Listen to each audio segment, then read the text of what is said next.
All right, how is it going, everyone? Welcome to another episode of Forward Thinking Founders, where we interview innovative founders about their companies, their ideas for the future, and how the two collide. Today, I'm very, very excited to be talking to Scott Wu, who is the CTO and co-founder of Lunchclub. Scott, how are you doing today? Great, great. Yeah, I'm glad to be on here. Yeah, I'm super stoked to have you on.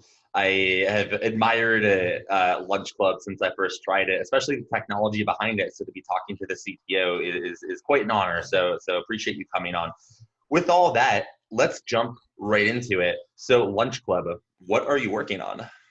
Awesome. Yeah, so Lunchclub is a product that's all about meaningful offline connections. So we focus on the professional space, and the whole idea is it's not about spending time on the site. It's not about using an app or swiping through people's faces. It's all about making connections in real life, getting to have real conversations with people that you might not have ever met otherwise. And so what we do is once a week, as a user, you get an email that asks you if you're interested to take a meeting. And if you are, you just let us know some times and some neighborhoods that work for you. So for example, 10 a.m. coffee on Thursday in Soma, say. If you're not, obviously totally fine to just pass for the week. But once that happens, we get back to you within 24 hours with your match for the week. And that match is particularly, it's not one that you get to choose. So you give us a lot of information about what your goals are, what you're looking for, and who you are.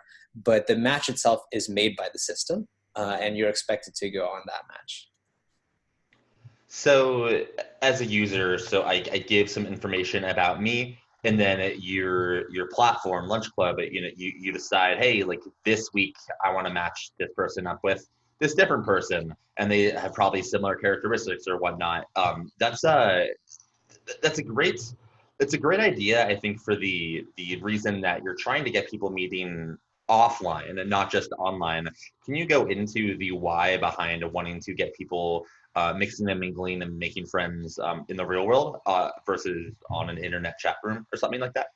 Yes, yes, absolutely. And so a lot of these product mechanics as well were very, very intentional, and we did a lot of iterations before we came to the current version of the product, Lunch Club. To put it in a nutshell, I think that there's a lot, like social networks and social media in general has a lot of value. Don't get me wrong. I think there's a lot of a lot of great things that's enabled. At the same time, I do think that that's something that people are still looking for, like this real in-person offline connection.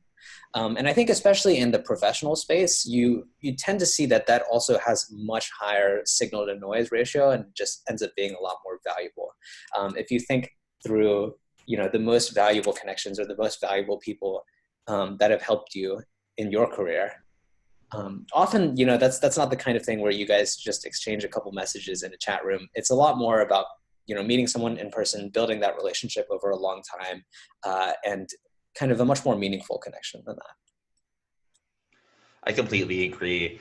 And I'll say I don't know, let's say when I was in San Francisco, of the maybe 4 or 5 people that I got matched up with on Lunch Club, I can remember all of them, right now and all the conversations. And there's something different about being matched up with someone in person and going to like a Panera or a coffee shop versus just getting matched up online. There's something kind of special and magical about that, which I think is the magic behind Lunch Club. I'm kind of interested to know, one, how long have you been working on Lunch Club? And two, you're starting to get, some attention, and you just raised some money, which is from some very notable investors, which is really exciting. I'd love to know, what have you learned about your users and the product since you first started, and how does that kind of inform product decisions moving forward? Absolutely. Yeah. Yeah. I could talk about this one for a long, long time. So we got started in middle of 2017. So just over 2 years ago. The company was not originally called Lunch Club. It was called Elliot. And in fact, the company still is officially called Elliot, but the product obviously is Lunch Club. And the idea was that Elliot would be this like electronic AI concierge. It would be the kind of person that, like a personal butler. Obviously it'd be automatic, but it would really understand you and your schedule, who you're looking to meet with, and so on. So a lot of similar ideas to what Lunch Club is now. I think that the core mission of making meaningful offline connections has stayed the same throughout. At the same time, the product itself has actually changed quite a bit. So the first Elliot product was actually a mobile app, and the idea was all about scheduling and making that part of the process much easier. Finding times that worked for both people, setting up some kind of recurring meetups with your friends or with your connections that would be flexible with your calendar, for example, things like that. We tried a few other product iterations, especially around like mid or late 2017.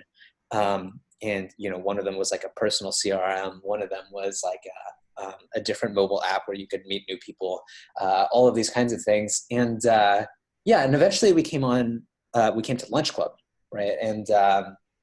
And we just talked about a couple different ideas. One of them is that, first of all, it's all about meeting new people instead of connecting with the people that you already know. And second of all, that it's very much an opt-out system. So it's not like you get to choose who exactly you're meeting with for the week. It's not like you get to be precise about, I want to meet this person only and not this person. You do get to tell us in general what your goals are, but we choose that match for you. And I think that's a very important mechanic from what we've seen. Yeah, I agree. As I said, there is a sense of magic when you get matched up with someone. Sometimes, in my case, that I've been already interacting with on Twitter, which I think is just fantastic. Although the tech scene in SF is actually smaller than I think some people think. There's like the select, I don't know, maybe like 1,000 people that are super involved. Anyways, so you started this company in mid 2017. You went through some cycles. You ended up with Lunchclub, and you find something that's hitting, which is really exciting.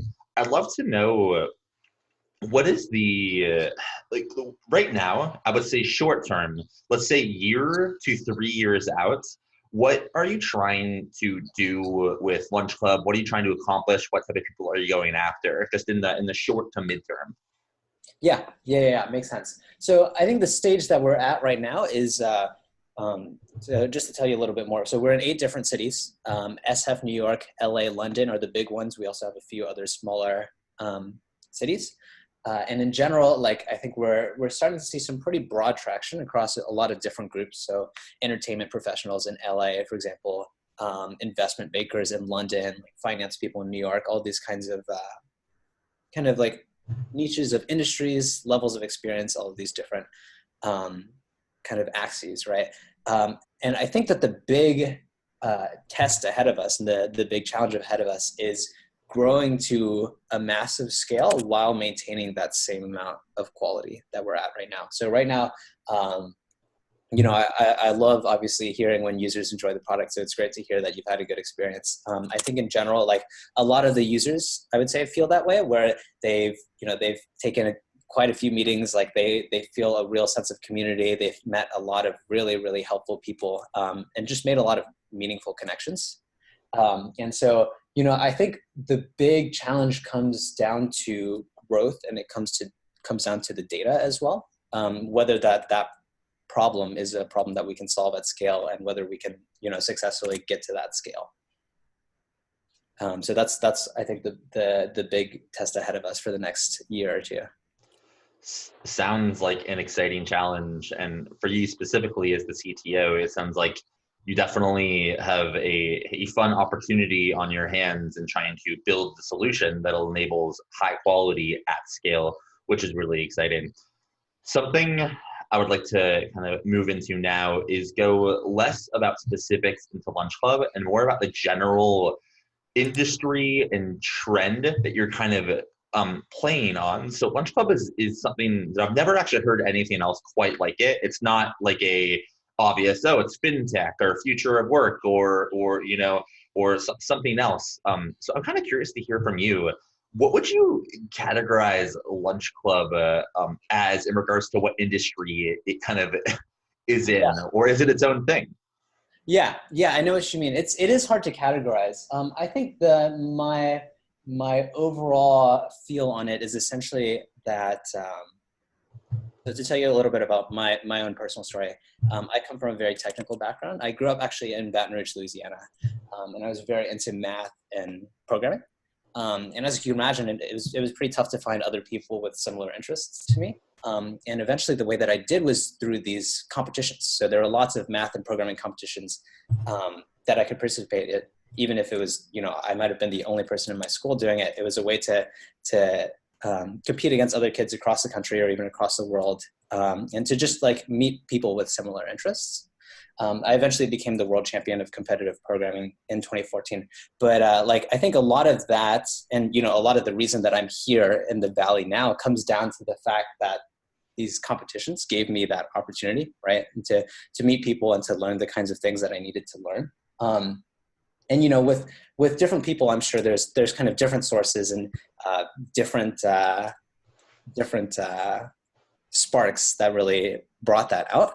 But I think universally, there's a big trend that more and more opportunity is becoming something that's universal. You think back to the, kind of our image of the old days, say 1800s, 1700s, and it was so much in like a single class of people that had the opportunities that they wanted to have, and the large majority didn't have that. And I think in general now there's just so much more opportunity. I mean, I think there's still a lot to do, obviously, but I see that as one of the biggest trends. And that's a lot of what we want to do at Lunchclub as well, is giving people the opportunities that they might not have had otherwise. I love that. It correlates largely with some other guests I've had on the show, particularly Daniel Gross of Pioneer. He talks all about like you could have geniuses that live in Israel or Europe or just somewhere that isn't necessarily exactly where they should be to reach their highest potential. And if they don't have access, to certain areas of the world that they would thrive in, then their potential is capped. So I think companies like Lunchclub, allowing people to meet other people in similar spaces or related spaces is really powerful. And as I mentioned, I've even met investors on Lunchclub, which I think has been very exciting as a founder myself. So I think it's awesome. I'm wondering, do you see a clash? I spend a lot of my time thinking about the future of work. That's where I spend most of my time with my startups and whatnot. And I do see Lunchclub playing in this realm of personal network, personal CRM, like Rolodex. Do you see Lunchclub in any capacity as a future of work tool or a way to expand your network for potential business opportunities? Absolutely. Yeah. I mean, honestly, I think, and our goal with Lunchclub is to be the centerpiece of that future of work. Honestly, I think that's a big trend as well. Obviously more and more remote work, but also the way that we think about work, I think, is very different now. There's a lot more, just in general, like thought-driven work and relationship-driven work. And I think that's big. And, obviously there's a lot of old institutions there that are kind of still holding up. And that's not to say anything negative about them. I think they're doing a really good job. But I think in the future, a lot of what's going to happen is that all of this is going to be much more spread out, much more democratized. And I kind of see Lunchclub as, like if the past of work, if you will, right? If the past of work is the big institutions and it's all the traditional methods, then networking and the way that we have these like networking parties now, or it's just like you ask your friends to introduce you to their friends, like a lot of that fits into the past of work, right? Because it's like here's the people and you have some ways to use that network that you have, but you can't really go beyond it. And I think a future of work, a big part of that is really pushing that opportunity out to everyone. So yeah, it definitely fits into a lot of the same themes of opportunity. Yeah. Cool. That's very exciting. And it's good to know that there's products working on trying to democratize opportunity. I think it's really important. So outside of Lunchclub and outside of the future of work, you have, as you mentioned, correct me if I'm wrong, but you said you were the world champion of competitive programming. Is that what you said? Yeah. Cool. So you probably see things in the world, in a very different way than someone like me who would doesn't know how to program at all, or even some programmers. So I'm like very interested to hear your take and your interest in what's going on in the world and what trends interest you outside of the future of work, maybe trends within technology, trends within data science, things like that. Like what is interesting to you as a technological leader in coming into the new decade?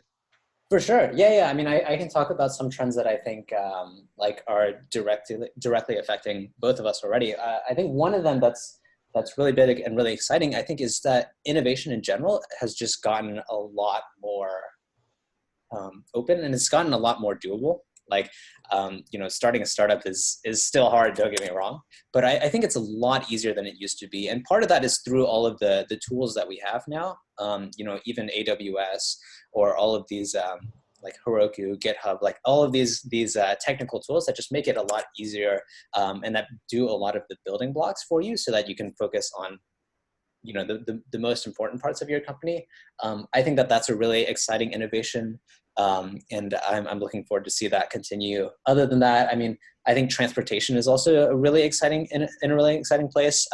Education as well. Like I see a lot of these industries where it really does feel like technology is kind of like it's really on the cusp, right? Like we're almost there, and I think there's a lot of big improvements to be made. So we're in an exciting time. Yeah, I agree. I want to touch on something that you mentioned in regards to starting startups being easier than it used to be, which I totally agree with. But I can kind of add on to that. From what I've heard from some intelligent people on Twitter or whatnot, like starting startups are easier because the costs have come way down, but that means there are tons of more people starting companies. So actually getting the attention and growing and scaling is much harder. I'd love to hear your thoughts on the dichotomy between how people starting companies is going up. Does that mean companies that are succeeding and scaling, does that mean they're going down? Yeah, that's a great question.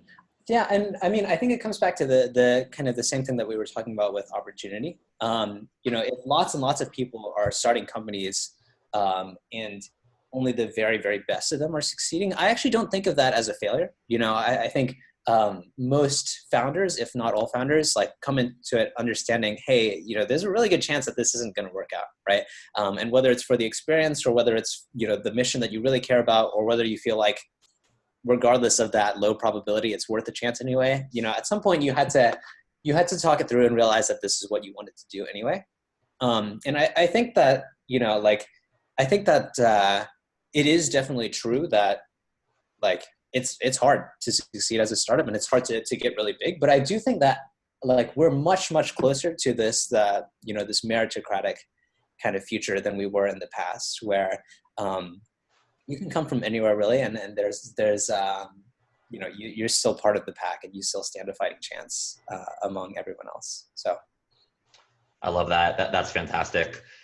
So I have a couple more questions for you. So you have a whole company that's based on meeting relevant people, making friends, making business connections. I would love to learn a little bit about some of your connections or your friends that have been an influence on your life or role models that you've looked up to as you have been on your journey and most recently have started and grown Lunchclub.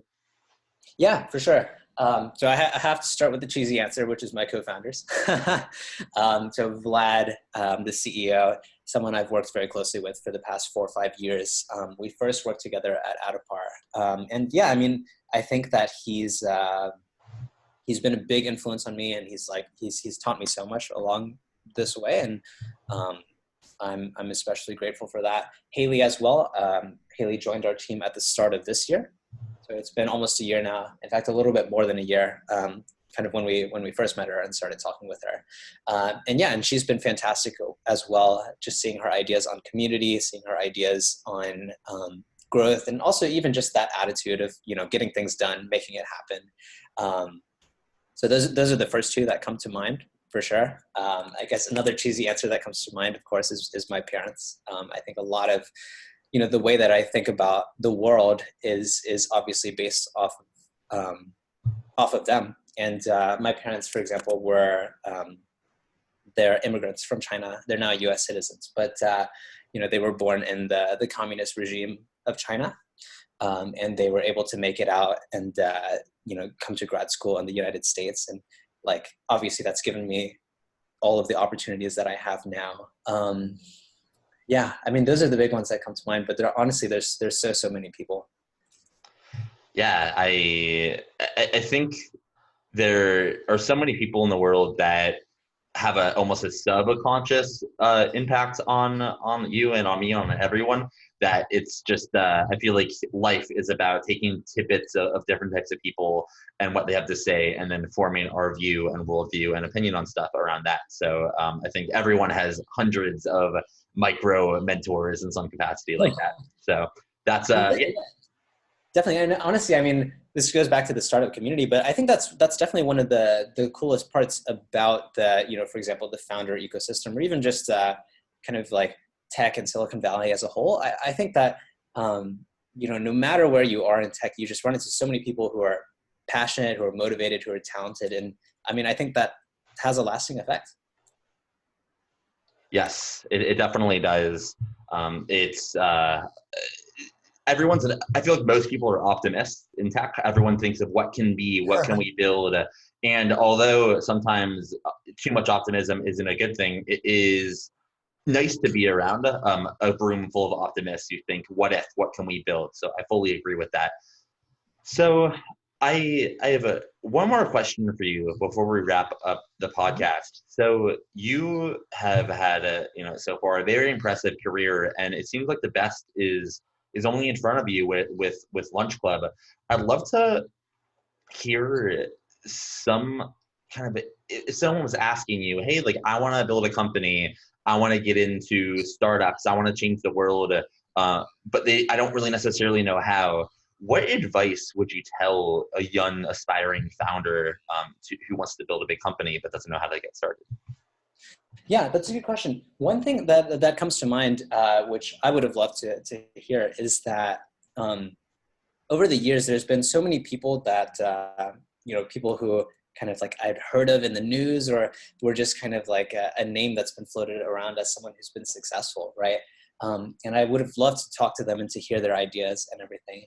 And as I was getting started into it, I realized that one of the best things actually about the ecosystem right now is that people are very open to helping you.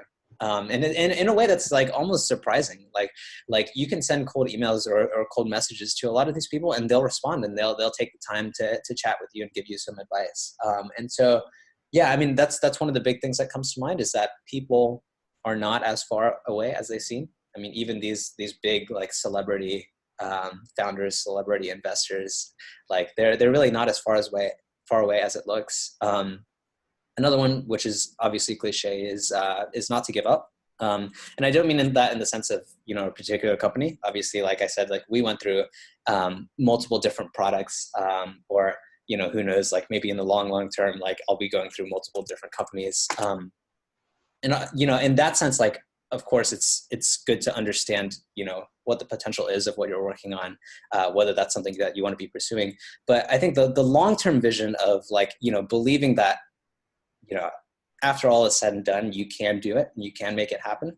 I think that's really important to keep. And, people talk about grit as one of the biggest trait that founders have. And I really think that's true. All right. That is fantastic advice for all of you listening. You heard it here first from Scott. Scott, thank you so much for coming on to the podcast and chatting with me for a little bit. I learned a ton, and I'm really excited to see what's going to happen with Lunchclub. Yeah, thanks for having me, Matt. I had a great time. Absolutely. Hope you have a great day, and I'll let you know when it goes live. All right. You too.